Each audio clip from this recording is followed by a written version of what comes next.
একটি পেজে দেখতে পেয়েছি আপনি নির্দিষ্ট একটি দলকে ভোট দেওয়ার জন্য সবাইকে আহ্বান জানিয়েছেন। কথাটি সত্য কিনা? প্রিয় দর্শক, খুবই দুর্ভাগ্যজনক একটি বিষয় এটি। আমারও দৃষ্টিতে এসেছে যে অনেকেই আমাদের কোনো বক্তব্য দেখা গেল যে ৬ মাস আগে, ১ বছর আগে কোথাও কোনো বক্তব্য দিয়েছি সেটার অংশবিশেষকে কেটে এনে অথবা কোনো বক্তব্য নেই, কোনো উক্তি নেই, এমনি মুখস্থ আমাদের ছবি দিয়ে ফটোকার্ড তৈরি করেছেন এবং আমরা অমুককে ভোট দেয়া যাবে না, অমুক দলকে ভোট দেয়া যাবে না, তমুক দলকে ভোট দিতে হবে, এরকম স্পেসিফিক কোনো কথা বলেছি। এরকম কথা বিভিন্ন রাজনৈতিক দলের কর্মীরা তাদের মতো করে প্রচার করছেন। আমি তাদেরকে বিনীতভাবে বলতে চাই যে বিশেষ করে যারা ইসলামিক দলগুলো করেন, ইসলামিক রাজনীতি করেন, তারা আল্লাহকে সন্তুষ্ট করবার জন্য করেন। অতএব তারা যদি জেনে বুঝে মিথ্যা কথার প্রচার করেন তাহলে সেক্ষেত্রে আল্লাহর কাছে কিন্তু জবাবদিহিতা আছে। আমি আল্লাহর দ্বীন প্রতিষ্ঠার জন্য বা আপনার শরিয়া কায়েম করার জন্য বা ইসলামী হুকুমাতের জন্য, ইসলামী সমাজ ব্যবস্থার জন্য কাজ করছি। এটা যেমন প্রশংসনীয়, ঠিক একইভাবে ইসলামী সমাজ ব্যবস্থা কায়েম করতে গিয়ে মিথ্যা কথা বলা কিন্তু প্রচন্ড নিন্দনীয় এবং এটা বরং ইসলামী দলের ভাবমূর্তি নষ্ট করবে,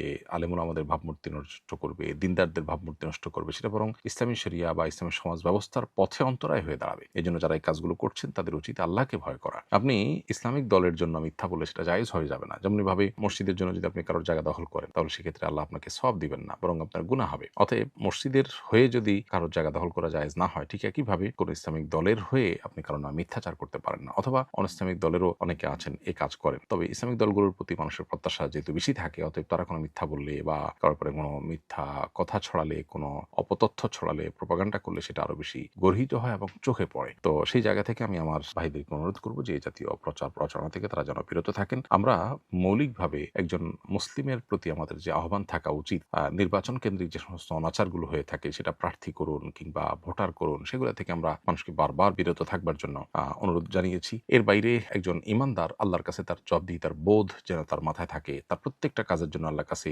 জবাবদিহিতার ব্যাপার আছে। আমাদের প্রত্যেকটা কাজই হয় আমার নেক আমলের পাল্লায় সেটি উঠবে, আর না হলে বদআমলের পাল্লায় উঠবে।